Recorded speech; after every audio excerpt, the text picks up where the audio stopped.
কোৱাচোন কিবা ক'বা নেকি তোমালোকে গুৱাহাটীৰ পাছতে যোৰহাটতো ছেক্স ৰেকেট মোক মাতি আনিছিলে কোনে মাতিছিলে পৰিস্মিতা শইকীয়া ক'ৰ হয় পৰিস্মিতা ক'ত ঘৰ তাই কাকজান দুলীয়া গাঁও তোমাক মাতি আনিছিলে তাই ফোন কৰিছিলে মোক কৈছা না আৰু কি কৈছা তুমি এইবিলাক কথা কোন কোন জড়িত আছে ইয়াত তাই মোক ফাৰ্ষ্টে কল কৰি মাতিছিলে কি কৈছে তাই ল'ৰাকেইটা কোনে আহি গৈছে তাই মোক ফাৰ্ষ্টে ফোন কৰিছিলে ল'ৰাকেইটা ক'ৰ হয় ভণ্টি ল'ৰাকেইটা মোৰ এটা লগৰ আছিলে বাকীকেইটা তাইৰ লগৰ আছিলে তুমি আৰু কি কৈছা এইবিলাক কথা দুগৰাকী কিশোৰীক দুজন যুৱকৰ সৈতে হোটেলৰ কোঠাত ৰাখিছিল এগৰাকী যুৱতীয়ে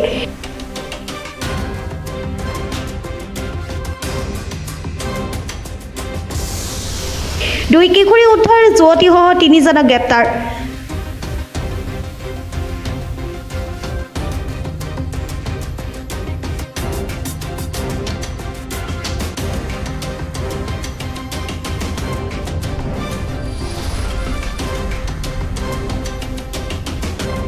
গুৱাহাটী মহানগৰীত চলি অহা ছেক্স ৰেকেট পোহৰলৈ অহাৰ সময়তে যোৰহাটতো ধৰা পৰিছে এনে এটা চক্ৰ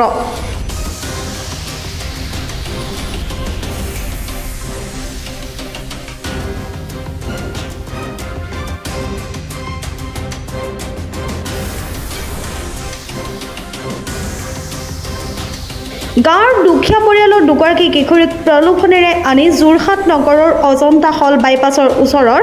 মেঘা নামৰ এখন হোটেলৰ কোঠাত ৰাখিছিল পাহি গগৈ নামৰ আন এগৰাকী যুৱতীয়ে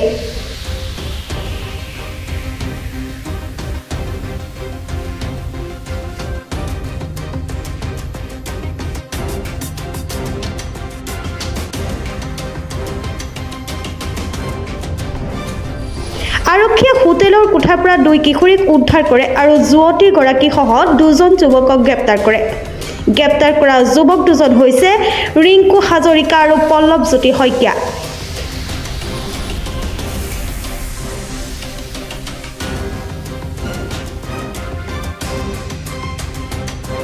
ঘটনা সন্দৰ্ভত পস্কো আইনত গোচৰ পঞ্জীয়ন কৰিছে আৰক্ষীয়ে ইফালে কম বয়সীয়া কিশোৰী আৰু যুৱক যুৱতীক হোটেলত কেনেদৰে কোঠা দিলে তাৰো তদন্ত আৰম্ভ কৰিছে আৰক্ষীয়ে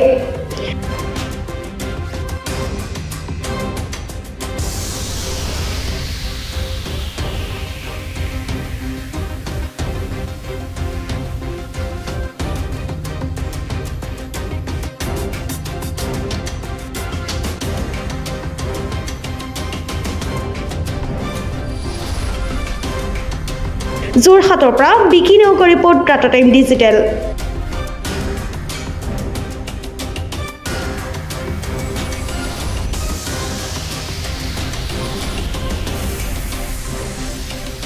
অসমৰ সংবাদ জগতখনৰ বাবে এক সুখৰ খবৰ আপোচবিহীন ৰাইজৰ কণ্ঠ সাপ্তাহিক কবচ পুনৰ এবাৰ অসমৰ ৰাইজৰ মাজলৈ